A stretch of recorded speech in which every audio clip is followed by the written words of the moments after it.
We're really excited about supply chains at GRA, and we're really thrilled to be a part of the SMART conference for three reasons. I think the first is being in supply chain, we all feel like we have a purpose, whether it's delivering that customer experience, whether it's improving productivity or reducing waste, and that could be for our organisation, but it also can be for the industry that we're in, and then more broadly the economy. What we're going to talk through today is a supply chain transformation, and it's a great example of taking an idea through to a business case development that is purpose fit for an organisation, and then taking that all the way through to execution and benefits realisation. So with me, we have Brad Hurst, who's the Regional Supply Chain Director of Allnex, and GRA's Sydney partner, James Allt-Graham. So what we're going to go through is, I'll give you a bit of a background on Nuplex, what the organisation is and what its products are, just to give us a bit of a feel for the landscape and some of the challenges. Brad's going to take us through the business case and how we took it through to the benefits realisation stage, and then James is going to present a bit of a reflection on some critical success factors. So the beauty of SMART and these types of forums is not necessarily that the answers are there, because I think in today's world, information's pretty accessible. What we see the value in these types of events is, or where we see the value in these types of events is, how do we apply these lessons into our organisational industry? So we're trying to make it as tangible as possible for you all to take something away, and that's why we've got the Q&A at the end, so feel free to ask us any questions there. So just a bit of background on Nuplex and where we were engaged in their history. Nuplex is a complex manufacturing environment that specialises in chemicals manufacturing, so the coating resins. So if you've ever driven a car, owned a home, or ridden in a boat, you've probably been touched by Nuplex in some way. Their key customers are the paint manufacturers, for example, like the Dulux, the Valspars of the world. In terms of the business, it's gone through significant growth and transformations in its own right. Where we were engaged was about 2014, and what Nuplex was trying to do at this stage was expand into the emerging markets of Asia Pacific, and the strategy of operational excellence was driving that initiative. So the supply chain transformation that we're going to speak of today was really trying to set up the ANZ supply chain as a centre of excellence to be rolled out globally. Nuplex's competitive advantage, and it's an interesting point, wasn't in supply chain necessarily, it was in its product excellence and the focus of the organisation culturally and from a strategic point of view historically was based on its talent pool in the chemistry space. So its R&D department and those resource centres were driving the products forward and the supply chain. When we look at supply chain innovation though more broadly, every industry goes through a different maturity curve, but it's great to recognise that despite the industry, the maturity tends to go from viewing the supply chain as a cost centre and then towards a competitive advantage. And even that competitive advantage makes a transition from a cost-focused competitive advantage towards a customer-centric competitive advantage. So if we take the first supply chain innovations as Taylorism or the Ford manufacturing assembly line, these were inwardly focused innovations where we would start to monitor the internal operations of our organisation. And then as we start to move to the right of that curve, it's starting to become more extrinsically focused. So if we take the FMCG industry in Australia, driven by the high pressure environment that is brought on by Woolies and Coles, we have to lift the standard, and they've shown great competitive advantage in the planning and optimisation space.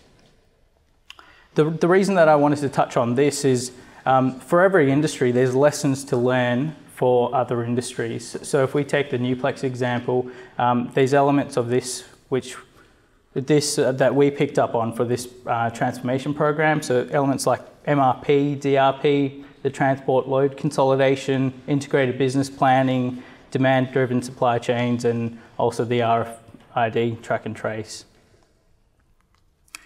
It all comes back to the customer though, so what we're always trying to achieve is meeting the customer expectations, and in today's world, customer expectations are constantly increasing, so how do we start to manage that experience for the customer, and how do we deliver on that customer expectation? And we know that if we over-deliver, we might get some benefit, but what that means for our supply chain often is there's inconsistency in other areas or other business units, and the impact of this is we under-deliver in other areas and we're not as reliable as we'd want to be. The experience for the customer in those instances is often greater at an absolute level than the positive experience that we've provided them elsewhere.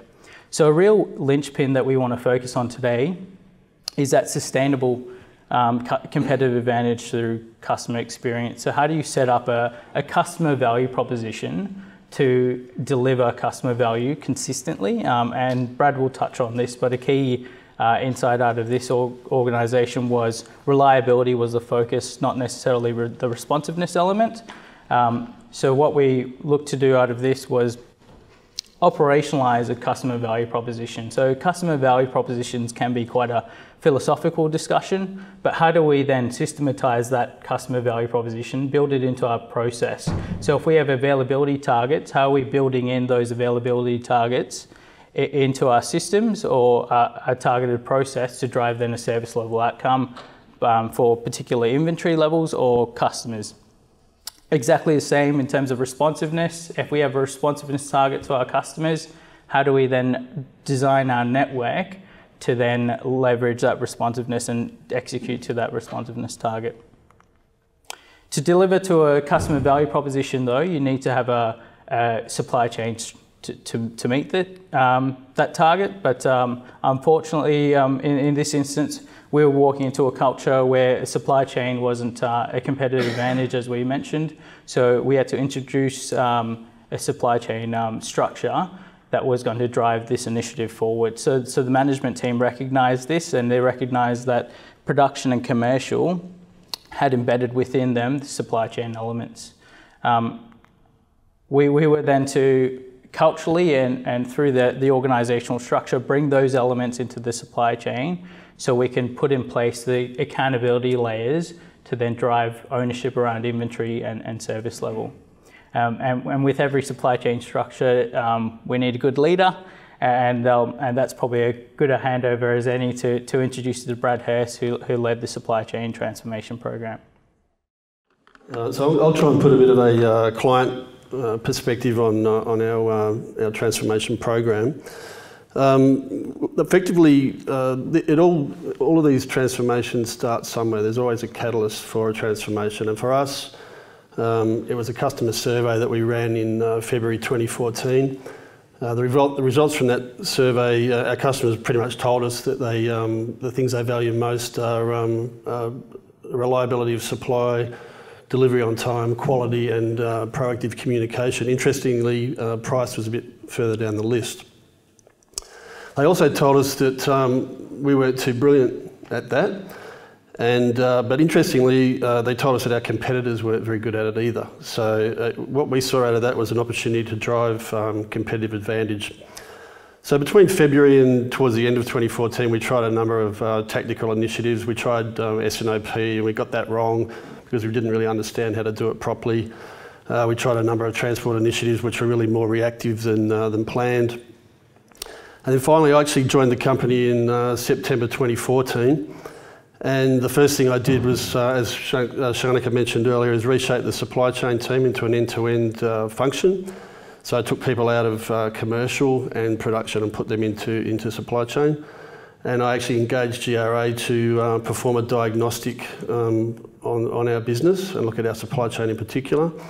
And so that was done in 2 phases. We developed a business case in phase 1, and then we implemented in the second phase. So that diagnostic, we actually looked at a number of different frames of reference. We looked at our own costs from a bottom-up perspective. We looked at external industry benchmarks in chemical manufacturing and other manufacturers, and we also had quite a rich database inside GRA from the transformation programs that they'd performed before. So we used all of that to build a business case. And then I had to present that to our CEO and ultimately to the board. And it was really, it was based on optimising inventory, transport and warehouse, but also putting in a proper planning regime. So it was actually a large-scale transformation program. It wasn't actually just a project. It's important to understand that it was a cross-functional business transformation program right across the whole business. It actually involved people from supply chain, finance, commercial, manufacturing, IT, lots of cross-functional teams. We developed a view on where we wanted to be, obviously understanding where we were currently. We had a very detailed program of works which had obviously qualitative and quantitative benefits outlined. It was fully costed, and we had quite a detailed risk management program associated with it. And at the end of our future state, if you like, where we wanted to be was demand-driven, time-phased and integrated. Now they're all interesting buzzwords, but what does that really mean for us? We invested in we implemented quite a strict demand planning process, and to aid us in that, we actually invested in a forecasting tool. It's a tool called DSX from Demand Solutions. It has 26 algorithms inside it, and it actually fits the forecast to your historical sales, and you update that every month. To be time phased, we put in a very formal supply planning process, and believe it or not, we actually had MRP capability inside our own ERP system, which we hadn't switched on. So we switched that on as well, and then linked that to the forecast. And to be integrated, we set up a formal S&OP process, which was managed every month and cross-functional. The program itself, as I said earlier, it was really based on inventory reduction, transport savings and warehouse savings. So you can see there all the various areas we targeted, but I guess more importantly, we set up a quick wins program right from the beginning. So that actually established credibility, and it put money on the bottom line, which we actually, we worked with the finance team to be able to show in the P&L where we were getting these savings. And that, the minute we started doing that, we had the credibility and people started to believe in what we were doing. The bottom right-hand side of the slide there is an extract from our annual report. So you can see the dot point at the bottom actually mentions the transformation program and its contribution to the overall strategy of the business of operational excellence. So it had quite high visibility, and it was actually even mentioned in the public markets. So the program itself, really it had 6 key streams. There was a number of foundation activities in the first stream that we had to pull together to mobilise it. There's a demand planning stream, an MRP stream, a transport stream, a warehouse stream, and the S&OP stream at the end. You can see there that that's really high level look at the program of works, but it went for 18 months, and I think in the end it was about 1,000 lines long from memory, and it was quite a big beast to manage. But there was a number of interdependencies between the various streams. For example, you couldn't turn MRP on until you had the forecast running at a pretty good degree of accuracy. But the key elements of the program was, we had a sophisticated skull-based forecast, so that's SKU by location. And then we had our inventory levels set to achieve the customer service levels that we wanted. And then we had, as I said earlier, we had the S&OP process, which was really cross-functional, and it was like one source of the truth, and it was operationalising the whole strategy. We had our manufacturing procurement activities aligned, and then we had our physical distribution activities more planned and more efficient. The program actually paid for itself within 18 months. So I think we had the MPV of the program, we sort of built it up very conservatively, and we'd already hit year 3 benefits at the end of year 1, and that was all through really driving the quick wins program in transport and warehouse. We lifted our service levels by about 3 to 4%. We actually won Supplier of the Year from one of our biggest customers in 2016. We delivered a number of significant operating savings, and we actually dropped our working capital significantly, and that was mainly through focusing on slow-moving stock and off-stock. We actually went from having no real clear supply chain strategy to having one that was really linked to the business strategy of operational excellence, and we actually developed a customer value proposition, which was all about segmenting our inventory and our customers, coming up with the right stocking strategies, whether you have made to stock, made to order, or made to contract. What are the lead times associated with that? What are the cut-off times? And we actually became, really customer focused. We developed, our policies and our processes were a bit disjointed, so we had formal processes and policies that were adhered to. I mean, anyone can write a policy, but to actually deploy the policy is what it's all about. So we did all that. We took our culture from being reactive and expediting to more planned and considered. Our customers, we actually really made our customers understand that we won't just do anything for you at any cost. If you want that urgent delivery, then it's going to cost, and we actually changed the whole proposition to the customer. We took our products from being quite a long list with a very long tail to having significant range management. We reduced the range significantly, and we actually we did that through having the right stocking strategies. And obviously the people, which is really the most important part, we took them from not really having a good understanding or grasp of best practice supply chain to being supply chain professionals. And probably the last thing I'd like to say is that the streams of work are really just the tip of the iceberg. So your demand planning, your MRP, your transport, warehousing and S&OP. But the real work goes on below. So there's a lot of work that goes into diagnosing your problems, developing the business case, and I think probably the one that's the most underestimated is the organisational change management. So actually having to engage people. So we actually set up a stakeholder mapping exercise where we worked out who was going to be with us, who was going to be against us, what strategies we have to employ to get them on board. We set up change champions to report back. And that was quite, I think we underestimated that. And probably also in the foundations piece, we underestimated the work involved with the customer value proposition. Just how long it would take to get the sales teams on board to grasp it. You can't have everything in stock, and you can't have 100% die-fight, and you've got to actually set your range properly. Look, this is a fabulous program to be involved in, and Brad's just taken you through some of the benefits, and so it really was a delight. But I thought it was worth sharing some of the things that sort of worked well, and certainly if you're looking at programs, some ideas to take on board. Probably I just wanted to underscore though, the scale of this was really significant. So we were dealing with very large manufacturing sites across Australia and New Zealand. We had 4 major business units, all run quite differently. We also have very significant international supply connectivity, and one of the key innovations that Nuplex was driving was really to try and source some of the commoditised products offshore and do more of the high-end customised manufacturing domestically, so needing to fit in with that strategy. So certainly a lot in terms of the scale. Anyone who's been involved in any systems project knows as soon as you've got systems integration, there's some risk. The change management piece that Brad highlighted, we were very aware of, but I think obviously we could have focused further there. There's a lot of change fatigue within the business. Like a lot of industrials, there's constant change, and there's certainly some concerns there.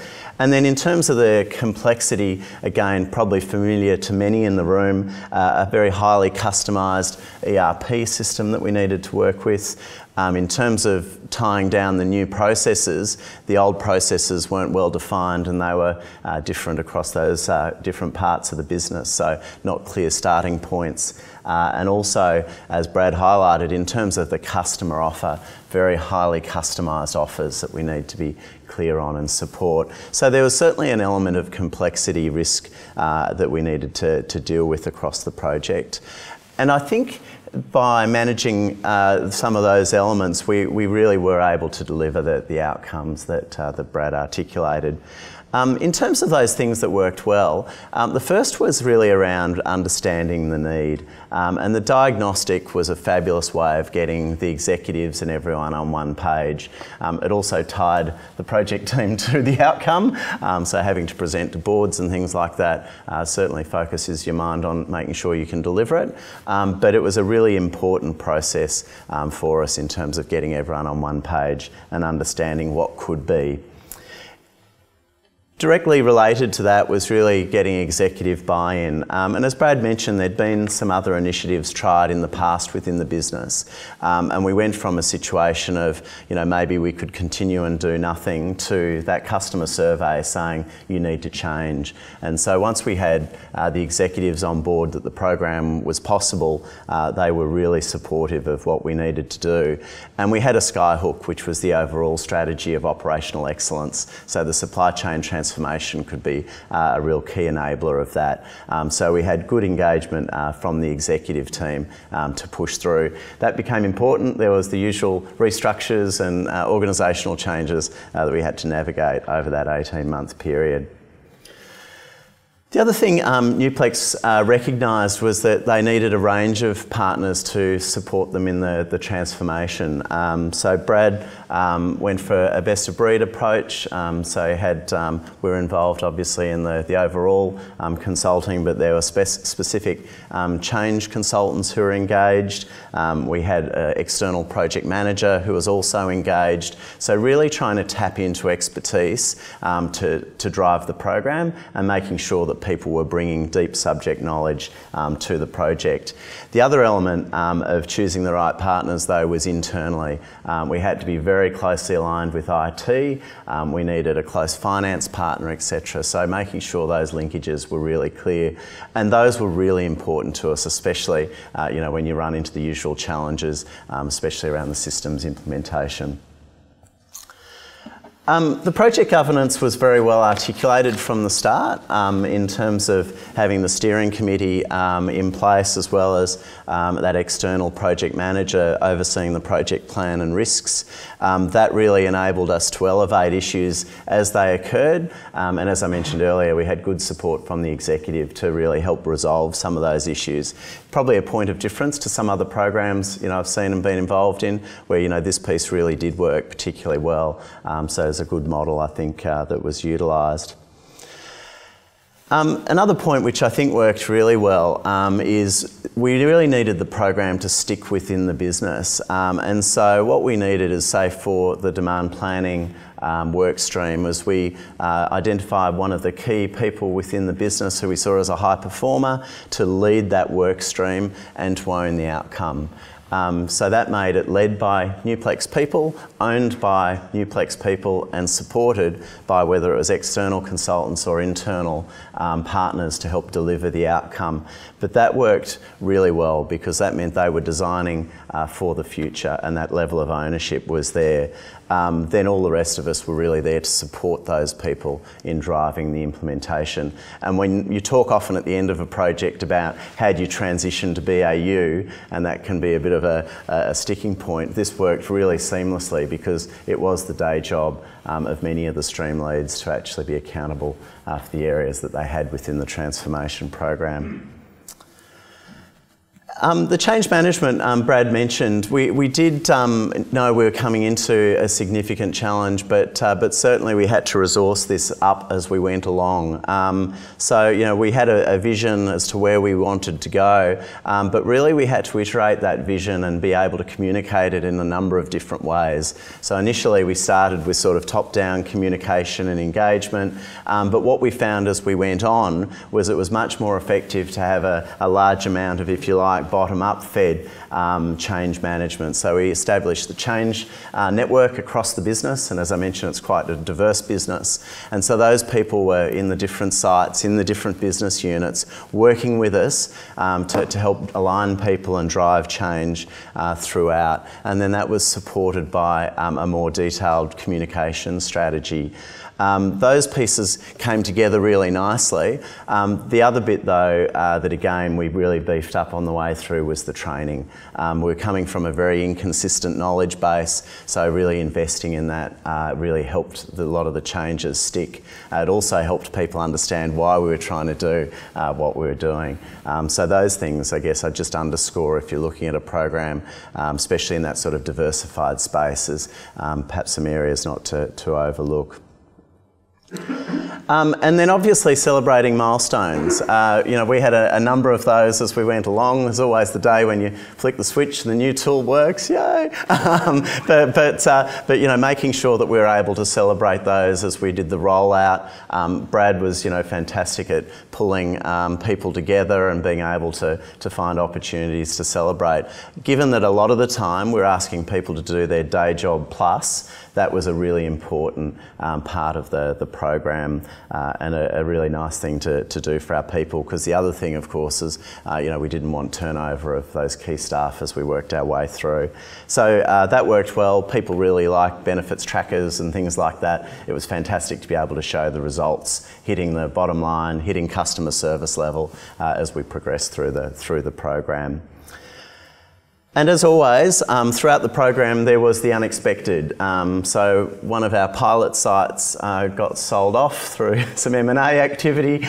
We had a couple of restructures that were done, and of course Allnex did an acquisition of the business as well. The good news was that the fundamental economics and the strategy behind what we were trying to do was well understood and was robust. So despite some of those changes rolling through and a couple of moments of what do we do with this, that overarching strategy really held us through and enabled the program to be implemented rather than, you know, to have been distracted on the way through. So needing to be adaptable, we all had a scope of work, all of those sorts of good things, but gee, you have to flex when things change around you. And I think, you know, we had to do that a number of times and it worked really well.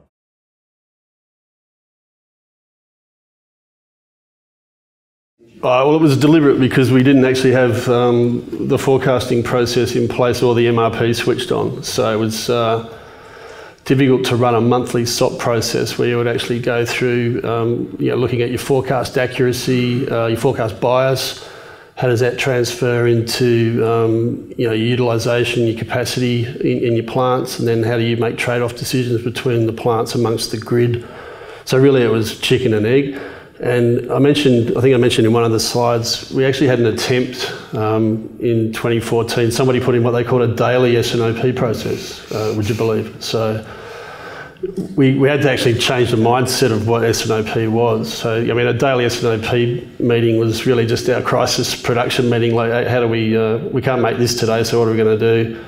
How do we move it around? So it was a combination of not being ready for S&OP, so it was deliberately the last stream, and also changing perceptions around what it was.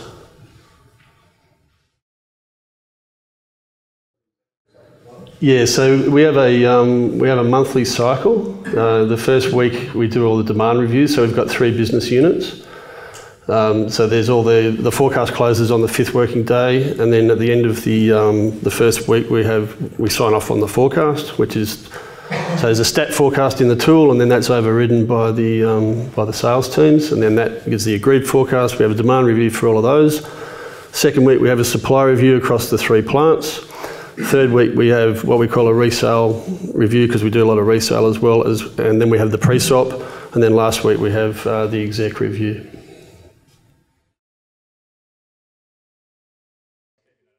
I think we glossed over it, but it was it was a huge part, and it was underestimated, to be honest. So the actual master data piece. So the whole program was all around people, process, system, and data. You know, get the right people, build the right process around them, and give them the right tools. But when I started, a lot of the data was wrong. So we actually had to do super sessions. We had to go back and clean up products that had been given a new name or they've been transferred to a different plant. So there's a lot of that work went on as we were feeding it into the new demand planning tool. So there's a lot of cleansing of data going on. And then we actually set up a master data ownership program, because it wasn't really owned by anyone. And it was just a mess, to be honest. But it still needs a fair bit of work to be perfect, but it's come a long way from where it was. It was a big element of the program. In terms of the work streams, it was embedded in the foundational work stream because it sort of went across the whole program, as did the customer value proposition, which was one of the other key work streams in that foundational piece. But getting ownership of the master data really came with some of the organisational changes as well that needed to be put in place.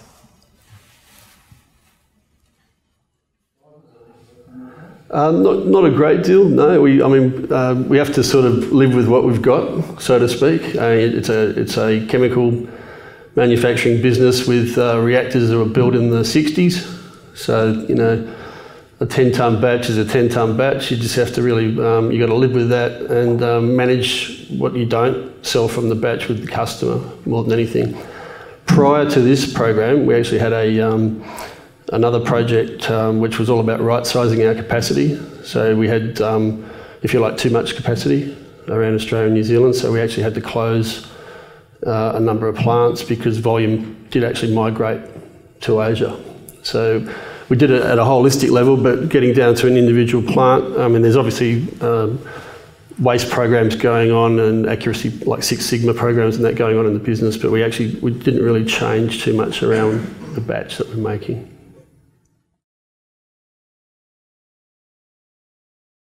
It was a huge challenge at the beginning, but it's quite well understood now after a 2 to 3 year journey, to be honest. So, I mean, everybody understands.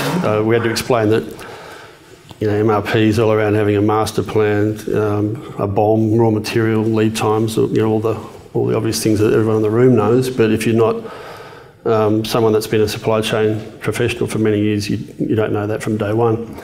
So a lot of people that were doing planning were actually sitting in the sales and marketing organisation or in the production organisation. So they got pulled out and were given very specific training around all those concepts. A lot of them were APIX-ASCII type concepts. And I think GRA actually ran a supply chain basics program, and then we did another enhanced program later on through the journey.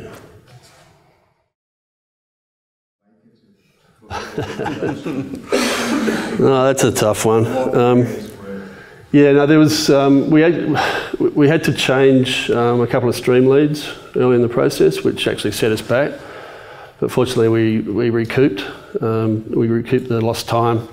So if you take a percentage, there might have been 20% of people that we had to make some changes with. At the execution end, we're a bit inefficient in our warehouses, so we're running a lot of overtime and doing a lot of silly things. So we had to make some changes there as well, but not a huge amount. The majority of the people were trained up, upskilled, so we actually did a training needs analysis, then put a training program in place, and all of those people are still there today. Some of them are in actually bigger roles. That's a really good question. That's probably the most important thing.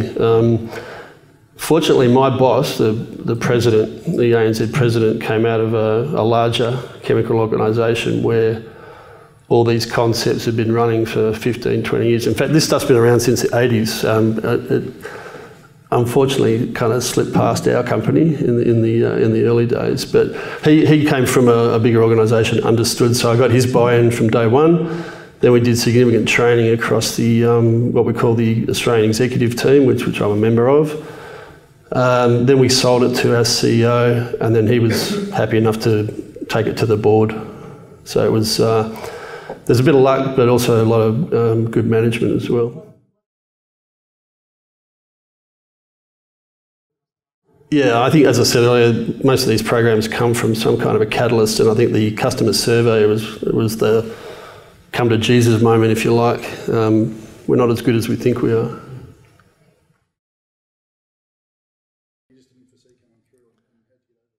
I'd say probably the change management piece, like particularly trying to get the CVP, trying to actually have one document that had, okay, who's our A class, B class, C class customer, how do we segment the inventory, what are the stocking strategies, what's the lead time, with salespeople just wanting everybody to have whatever they want at any time.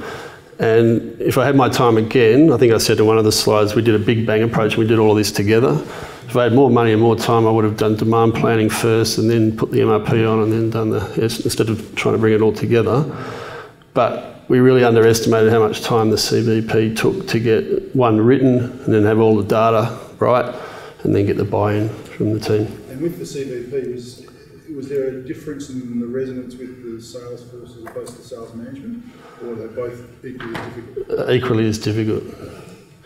Like, in all honesty, we needed the buy-in from the management first, and that's what delayed us a bit. And then they had to push it through to the reps, and then they've got to push it through to the customers. So the whole process without the buy-in at the top becomes a bit extended.